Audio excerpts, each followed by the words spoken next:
الحمد لله الذي هدانا لهذا وما كنا لنهتدي لولا أن هدانا الله، والصلاة والسلام على رسوله محمد وعلى آله وأصحابه ومن والاه. قال الله تبارك وتعالى في القرآن العظيم: فأعوذ بالله من الشيطان الرجيم. هل أتاك حديث ضيف إبراهيم المكرمين إذ دخلوا عليه فقالوا سلاما قال سلام قوم منكرون فراغ إلى أهله فجاء بعجل سمين فقربه إليهم قال ألا تأكلون. صدق الله العظيم. خدمت همه عزیزان و بزرگواران، السلام علیکم و رحمت الله تعالی و برکاته. همه شما عزیزان و بزرگواران را در برنامه آداب اسلامی خوش آمدید میگویم. موضوع ما پیرامون آداب مهمان و مهمانی هست. وقتی شخص مهمانی داره چگونه آداب مهمان داره که باید صاحب خانه رعایت بکنه و چگونه آدابی هست که باید مهمان نسبت به صاحب خانه رعایت نماید. الله سبحانه و تعالی داستان مهمانی سیدنا ابراهیم علیه السلام را بیان میکنه.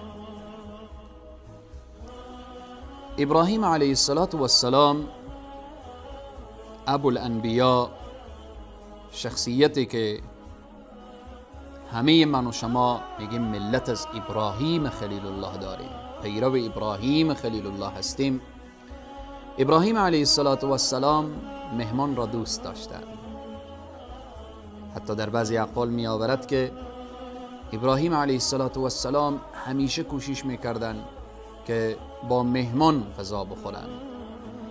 مهمانی و مهمانداری ابراهیم علیه السلام چنان زبان زده همه شده بود که حتی الله سبحانه و تعالی داستان مهمانی سیدنا ابراهیم علیه السلام و داستان مهمانان سیدنا ابراهیم علیه السلام را در قرآن بیان میکنه و برای نبی مکرم اسلام صلی الله علیه و سلم بیان میکنه.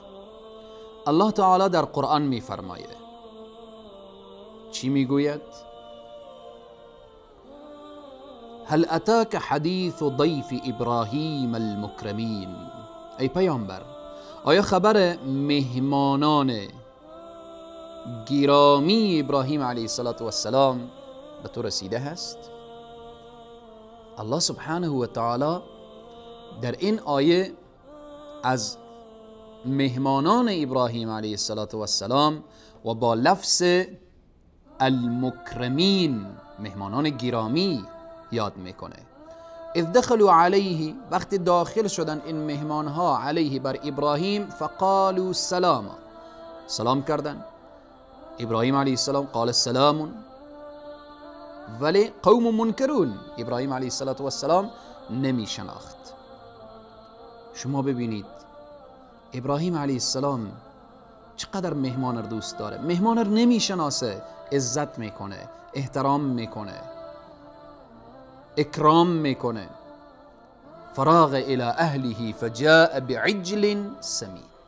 ابراهیم علیه السلام رفت طرف اهل خود و بعد همان گساله‌ای که داشت او را، گساله فربه که بود، در آیه دیگه که بیان میشه بعجل حنیز، او را کباب کرد و آورد برای مهمانان. فقربه الیهم قال الا تأکلون. وقتی که غذا را پیش کرد، اینها چون ملک بودن، داستان طولانی هست و ملائکه آمده بودن خانه حضرت ابراهیم که مجده و بشارت اسحاق رو بدن و بعد برن طرف حضرت لوط علیه السلام تا اینکه قوم لوط علیه السلام از اون اعمال زشتی که داشتن الله سبحانه و تعالی موعد عذاب برایشان داده بود. ملائکه آمده بودن که اونها را عذاب کنن. فقال الا تأکلون، نمیخورید؟ اینجا که غذا نخورد و نمیخوردن، ابراهیم علیه السلام تا اندازه ترسید که اشاره میکنه فاوجس منهم خیفه قالوا لا تخف، چون مهمان در او عصر و زمان چنین بود که اگه غذا نمیخورد نشانه و علامت دشمنی بود. ملائکه گفتن قال لا تخف و بشروه بغلام علیم که الی آخر داستان که بحث ما نیست. الله سبحانه و تعالی در این آیه بیان میکنه مهمانی ابراهیم علیه السلام. رسول اکرم صلی الله علیه و سلم میفرمایند من کان یؤمن بالله والیوم الاخر فلیکرم ضیفه، کسی که ایمان به خدا و روز قیامت داره باید که مهمان خود را اکرام بکنه، احترام بکنه. حدیث دیگری که در بخاری و مسلم هست، رسول اکرم صلی الله علیه و سلم در مسجد کسی آمد، رسول الله صلی الله علیه و سلم فرستادن به خانه، گفتن آیا چیزی هست؟ الله اکبر، ببینید زندگی رسول صلی الله علیه و سلم را. ازواج مطهرات فرمودن ما عندنا الا الماء، در خانه ما چیزی نیست غیر از آب. رسول الله صلی الله علیه و سلم رو به طرف صحابه کردن، آیا کسی هست از این مهمان پذیرایی کنه؟ یکی از انصار بلند شد گفت یا رسول الله من هستم، پذیرایی میکنم. این مهمان را گرفته و برای خانم خود گفت که آیا چیزی هست در خانه؟ مهمانی آوردم. گفت که فقط به اندازه غذایی که بچه ها را فقط میشه.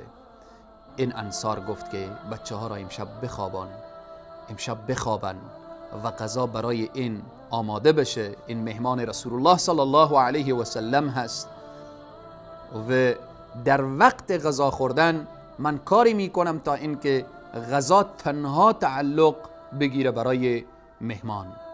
این صحابه وقتی که دسترخوان را انداخت و غذا را گذاشت، اون چراغی که بود با نگاه کردن طرف چراغ و بالاخره پایین و بالا کردن چراغ را خاموش ساخت و به این طریق مهمان را به شکل که او نفهمه و ندانه که حرف چیست، او در کنار مهمان نشسته بود، غذا را برای مهمان آماده میکرد، خودش نمیخورد تا اینکه مهمان اکرام بشه و مهمان سیر بشه. وقتی که صحابه این جانفدایی و جان نثاری و او چیزی که خودش دوست داشت، او چیزی که اولادهایش نیاز داشتن و خودش نیاز داشت برای دیگر داد، الله سبحانه و تعالی این آیه را نازل میکنه و یؤثرون علی انفسهم ولو کان بهم خصاصه و من یوق شح نفسه فاولئک هم المفلحون. الله اکبر. آنهایی که اینقدر جان فدایی و جان نثاری دارن که چیزی که خود اینا دوست دارن، نفسهایشان دوست داره، برای دیگری ایثار میکنن، اینها کسانی هستند که از جمله رستگاران. رسول الله صلی الله علیه وسلم برای این صحابه مژده جنت دادن و گفتن این آیه در عملی که تو در شب این را انجام دادید نسبت به اکرام و احترامی که به مهمان کردید، الله این آیه را نازل کرده و یؤثرون علی انفسهم ولو کان بهم خصاصه. حالا مهمان ارزش داره، جایگاه داره. آداب به همراه مهمان چیست؟ اول این که کسی او را دعوت کرد، اگر عذر نداشت دعوت رد نکنه، دعوت را بپذیره. این از جمله آداب هست. بره در جایی که دعوت شده، به شرطی که در آنجا اعمال خلاف شرع صورت نگیره. دیگر این که وقتی که وعده کرد سر وعده خود بره. وقتی شخص دعوت میکنه، مهمان باید سر وعده خود تأخیر نداشته باشه، که متاسفانه امروز این مشکل بین جامعه، بین هر کدام ما ایجاد شده. الله سبحانه و تعالی به همه ما توفیق بده که وقت شناس باشیم، خصوصا در قسمتی که جای مهمان هستیم، دعوت هستیم، سر وقت خود را برسانیم. اگر نمیتوانیم عذر پیش بکنیم، از طرف طلب عفو و بخشش بطلبیم، بگیم که ما آماده نمیتونیم، تا اینکه در آنجا صاحب خانه و شاید اشخاص دیگری در انتظار نباشند. سوم، وقتی که مهمان داخل خانه میشه اجازه بگیره. یا ایها الذین آمنوا لا تدخلوا بیوتا غیر بیوتکم حتی تستأنسوا.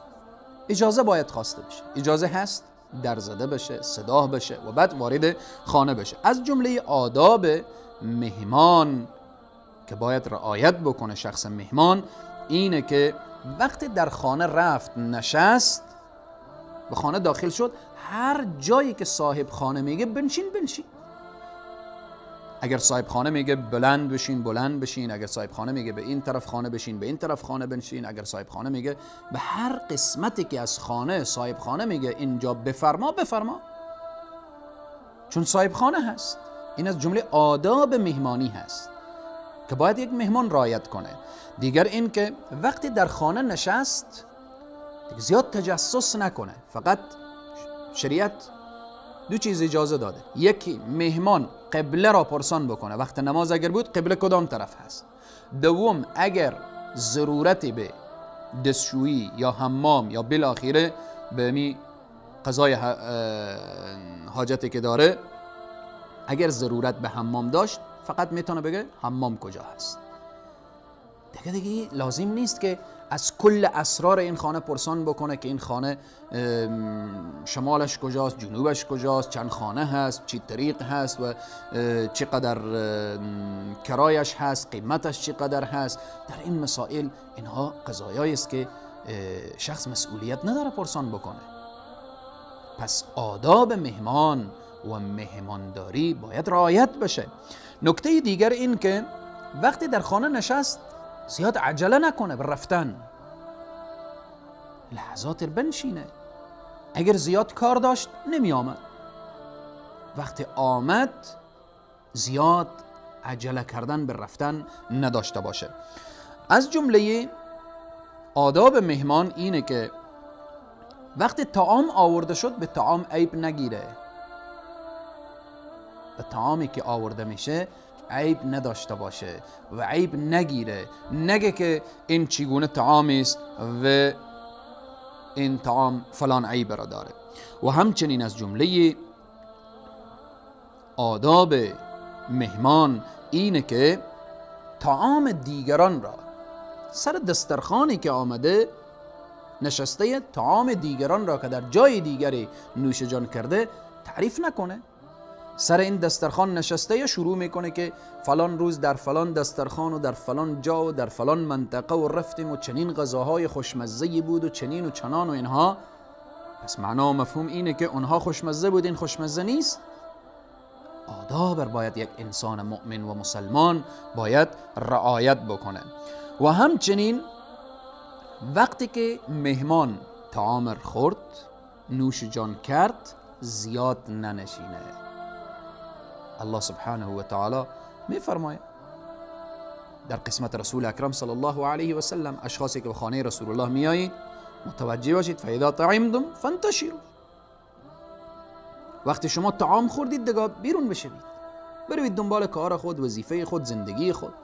زیاد نشستن بعد از طعام این از ادب به دور هست که بدون ضرورت انسان در خانه او صاحب خانه بنشینه و وقت و اوقات خود و او را ضایع کنه. آدابی که صاحب خانه باید رعایت کنه چیست؟ حالا اینها که آداب مهمان بود، اینه که رسول اکرم صلی الله علیه و سلم میفرماید لا تصاحبوا الا مؤمنا.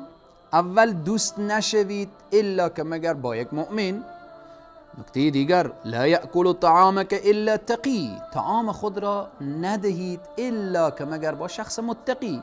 یعنی به خانه خود وقتی دعوت میکنید انسان متقی را دعوت کنید، انسان پرهیزگاری را دعوت کنید، انسانی را دعوت کنید که الله سبحانه و تعالی از او راضی باشه. نکته دیگر اینه که مکان درست را باید کسی که دعوت داره، دعوتی داره، در مد نظر داشته باشه. هدف اینیه که مکان درست مثل امروزه تالارهای عجیب و غریب و بالاخره مکانهایی که اونها آلوده به اسراف و به اینها، خیر. وقتی شخص دعوت میکنه باید متوجه باشه که قضیه اختلاط زن و مرد صورت نگیره، یعنی زن و مرد خلط و مخلوط نشن. اینها آدابیه که صاحب دعوت و صاحب خانه باید رعایت کنه. نکته دیگر اکرام مهمان هست. گفتیم که از جمله نشانه های ایمان اکرام مهمان هست. من کان یؤمن بالله والیوم الاخر فلیکرم ضیفه. وقتی مهمان در خانه میایه دیگه صاحب خانه نباید که چنان پینکش گرفته باشه و چنان عصبانی باشه و چنان دلگیر باشه که مهمان هم تعجب کنه که این دلگیریش به خاطر چیست؟ آیا به خاطر من هست؟ آیا به خاطر آمدن من هست؟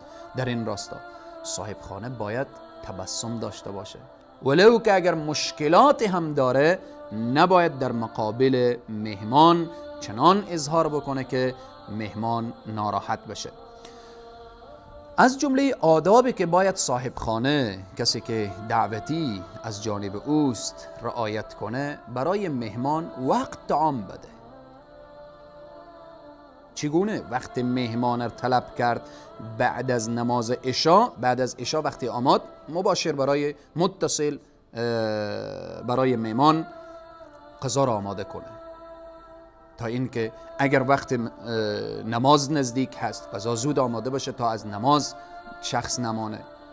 و اگر قریب جماعت بود صاحب خانه میتونه با مهمان بگه همراه شما میریم مسجد، نماز عشا را میخوانیم، نماز ظهر را میخوانیم. هر وقتی که بالاخره مهمانی بود و اگر وقت نماز بود صاحب خانه باید مهمان را گرفته طرف مسجد رفته، نماز را خوانده، پس برگردن وقت برای مهمان طعام داده بشه.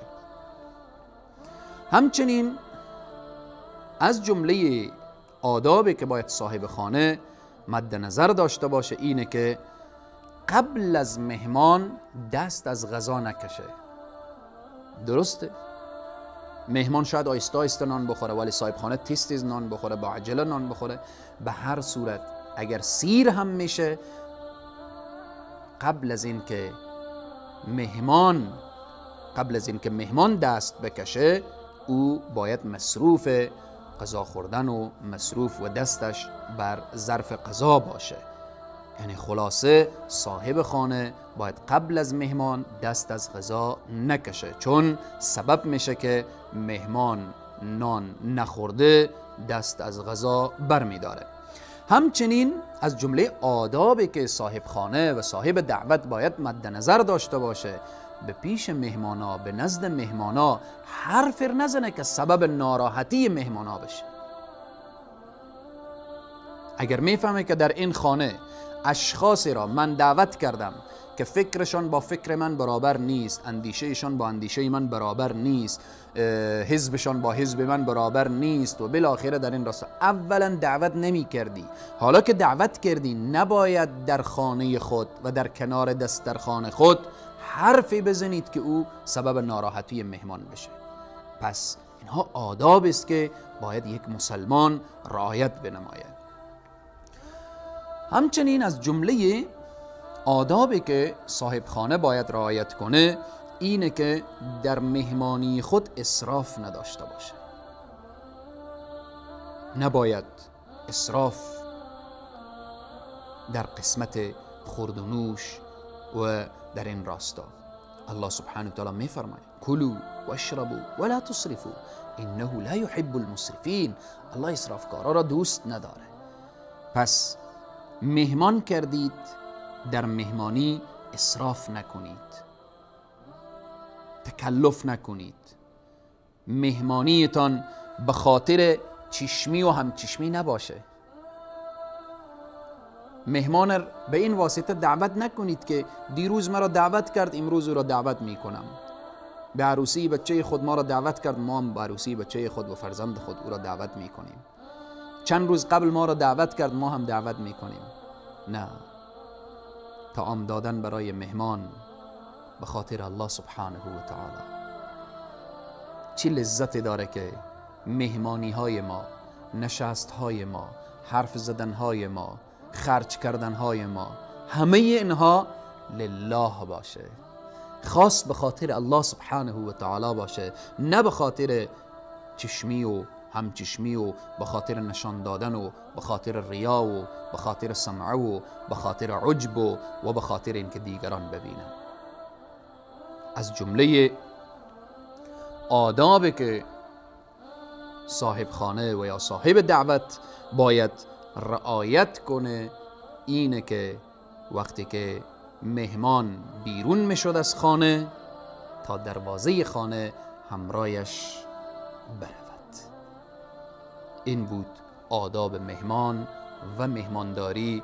الله سبحانه و تعالی بر ما توفیق بده که ما اکرام مهمان را داشته باشیم، چون اکرام مهمان نشانه ایمان هست و نشانه مردانگی هست و نشانه و خویی است که الله سبحانه و تعالی بیان میکنه.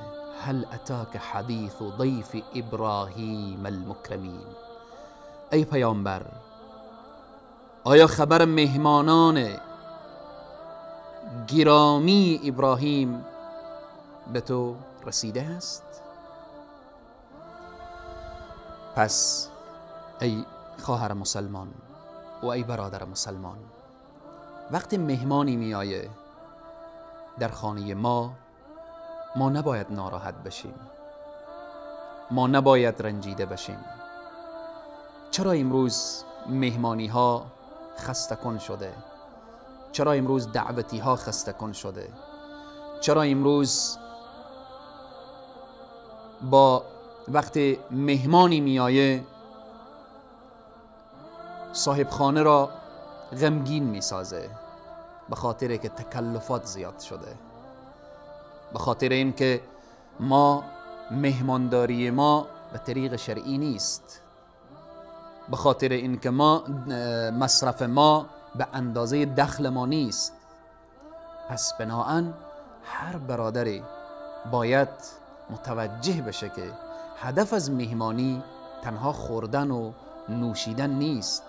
هدف از مهمانی لحظات نشستن کنار همدیگر را دیدن و از حال همدیگر واقف شدن و لحظات به یاد خدا و به ذکر الله سبحانه و تعالی در کنار همدیگر سپری کردن هست. امیدواریم که الله سبحانه و تعالی به همه ما توفیق بدهد تا اینکه آداب مهمان و مهمانداری را رعایت نموده پروردگار عالم ما را پیرو واقعی ابراهیم علیه السلام بگردانه. تا برنامه بعد همه شما عزیزان و بزرگواران را به خداوند کریم و رحیم می سپارم. والسلام علیکم و رحمت الله تعالی و برکاته.